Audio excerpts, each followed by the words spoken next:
topic on Coca-Cola's international marketing strategies. As we have third unit as international marketing. MMல third unit என்ன நமக்கு international marketing. So அதை base பண்ணி ஒரு case study நம்ம இன்னைக்கு எடுத்துக்கோம். அதோட problem statement என்னன்னு பார்த்தீங்கன்னா how can Coca-Cola successfully market its product across worldwide. Coca-Cola எல்லா பக்கமும் கிடைக்குதா நமக்கு? Not only in Coimbatore or Tamil Nadu in India, rural ஆரம்பிச்சு வேர்ல்ட்ல இருக்கிற எல்லா கண்ட்ரீஸ்லயும் நமக்கு அந்த கூல் ட்ரிங்க்ஸ் கிடைக்குது, அந்த சாஃப்ட் ட்ரிங்க்ஸ் கிடைக்குது. எப்படி அந்த ஒரு பர்టిక్యులர் பிராண்ட் வந்து இன்டர்நேஷனல் லெவல்ல சக்சஸ்ஃபுல்லா அவங்க பிராண்டை வந்து சேலுக்கு கொண்டு போனாங்க, அவங்க என்னென்ன மாதிரி ஸ்ட்ராட்டஜிஸ் யூஸ் பண்ணிருக்காங்க அப்படிங்கறத தான் நம்ம இந்த வீடியோல பார்க்க போறோம். சரியா?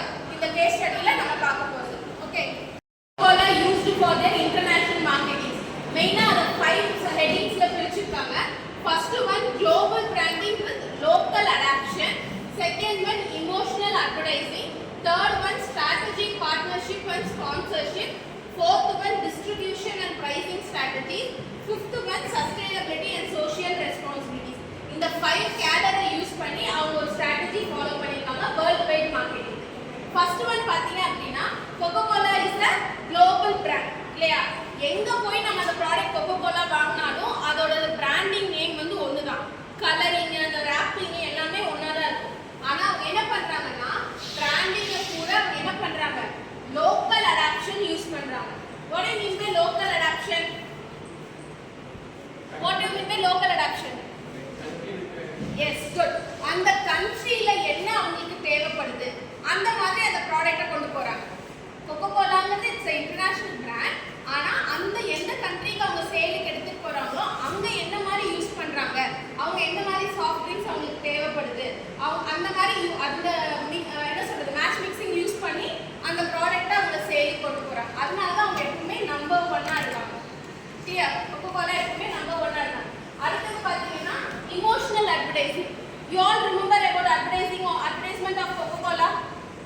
N number of advertisements இருக்கு. உங்களுக்கு எல்லாம் என்ன advertisement Coca-Cola நினைச்சோனே வருது? What advertisements come to your mind? எந்த advertisement மே ஞாபகம் வரலையா? தளபதி No one remembers? Thalapathy Kumara. Example, as it is an emotional advertising, ஒரு father daughter-ஓட காம்போ வச்சு ஒரு advertisement வந்திருக்கு. I think எல்லாருக்கும் பிடிச்ச ஒரு ஃபேமஸ் ஸ்டார் வந்து அதுல நடிச்சிருப்பாங்க. விஜய். இப்போ பொலிட்டிக்ஸ்ல என்டர் ஆயிருக்காங்க. விஜய். தமிழக வெற்றி. அவங்க வந்து ஸ்டார்டிங்ல நடிச்ச ஒரு add. He is also a college student. அவங்க வந்து இன்னொரு காலேஜ் ஸ்டூடண்ட், ஒரு புதுசா வர ஒரு ஃபர்ஸ்ட் இயர் பொண்ணு சம்திங். அவங்க கூட பேசணும் அப்படின்னு ட்ரை பண்ணும்போது அவங்க அப்பா வந்திருப்பாங்க. அவனுக்கு என்ன பண்ணணும்னு தெரியாது. உடனே என்ன பண்ணுவா, அந்த Coca-Cola சர்வ் பண்ற மாதிரி அந்த கடையில பார்ட் டைமா ஒர்க் பண்ற மாதிரி அவங்க போய் அவங்க ஃபாதர் கிட்ட பேசும்போது சில பசங்களை கால் பண்ண சொல்றோம். கால் பண்ணி டியூஷனுக்கு வரையா, இந்த சப்ஜெக்ட் நீ படிச்சீன்னா நான் சொல்லி தரேன், நீ பாஸ் ஆயிடுற, அந்த மாதிரி ஒரு டிராமா கிரியேட் பண்ணுவான். எந்த அப்பாவை நினைச்சான், எந்த அப்பாவை பார்த்து அவன் பயந்தானோ அவங்க அப்பாவே வந்து சொல்லுவான், தம்பி நீ என்ன பண்ற? சார் நான் இந்த காலேஜ்ல தான் படிக்கிறேன், இந்த இந்த கடையில கேன்டீன்ல வந்து நான் பார்ட் டைமா ஒர்க் பண்றேன், பிளஸ் நான் வந்து என்னோட காலேஜ் ஃபீஸ் கட்டுறதுக்காக நான் வந்து பார்ட் டைமா டியூஷன்ஸ் எடுத்துட்டு இருக்கேன் அப்படின்னு சொல்லும்போது அதை அவன் யாரை லவ் பண்றானோ அந்த பொண்ணோட அப்பாவே வந்து என்ன சொல்லுவாங்க, என் பொண்ணுக்கு கொஞ்சம் நீயே சொல்லி கொடுப்பா, படிக்கவே மாட்டேங்கிறா, மக்கா இருக்கா அப்படின்னு சொல்லிட்டு கரெக்ட் பண்ற மாதிரி போயிட்டு அந்த விளம்பரம் கடைசியில் என்ன ஆகும்னா Coca-Cola யூஸ் பண்ணும்போது நீங்க வந்து ஈஸியா எல்லாத்துக்குமே ஃப்ரெண்ட்ஸ் ஆயிடலாம். இது வந்து ஒரு இமோஷனலா இருக்கிற மாதிரி. புரிஞ்சுதா? இந்த மாதிரி அவங்க அந்தந்த ஏஜ் குரூப் ஆஃப் பீப்புள்ஸை கன்வின்சிங் பண்ற மாதிரி அட்வர்டைஸ்மெண்ட் எடுக்கிறாங்க. அதனால தான் அவங்க யூஸ் பண்ற ஸ்ட்ராட்டஜி அவங்க எப்படி சொல்றாங்க, இமோஷனல் ஸ்ட்ராட்டஜிஸ் அப்படின்னு சொல்றாங்க. whether they are a school kids or a college people or working people, ஆஃபீஸ்ல ஒர்க் பண்றவங்க யாரா இருந்தாலும் அந்த ஏஜ் குரூப் ஆஃப் பீப்புளை கன்வின்சிங் பண்ற மாதிரி அவங்களோட அட்வர்டைஸ்மெண்ட் இருக்கு. அது அவங்களோட இன்னொரு ஸ்ட்ராட்டஜி. தேர்ட் ஒன் வந்து ஸ்ட்ராட்டஜிக் பார்ட்னர்ஷிப் அண்ட் ஸ்பான்சர்ஷிப். யார் கூட அவங்க பார்ட்னர்ஷிப் போடுறாங்க, எக்ஸாம்பிள் ஸ்பான்சர்ஷிப் போடுறாங்க. அதோட எக்ஸாம்பிளை பார்த்து சில இடத்துல பார்த்தீங்கன்னா கிரிக்கெட் டீம்ஸ் கூட ஸ்பான்சர்ஷிப் போட்டிருப்பாங்க, பார்ட்னர்ஷிப் போட்டிருப்பாங்க. புரியுதா? ஏதாவது ஒரு டோர்னமெண்ட் நடக்குதுன்னா Coca-Cola ஸ்பான்சர்னா அவங்களோட நேம் தானே அந்த டிஷர்ட்ல பிரிண்ட் ஆயிருக்கும். ஸோ அந்த மாதிரி எல்லாம் பண்ணி அவங்களோட ப்ராடக்டை வேர்ல்டு வைடு எல்லாருக்கும் ரீச் ஆகுற மாதிரி பண்றாங்க. ஸோ அதுதான் அவங்க என்ன அப்படின்னு சொல்றாங்க.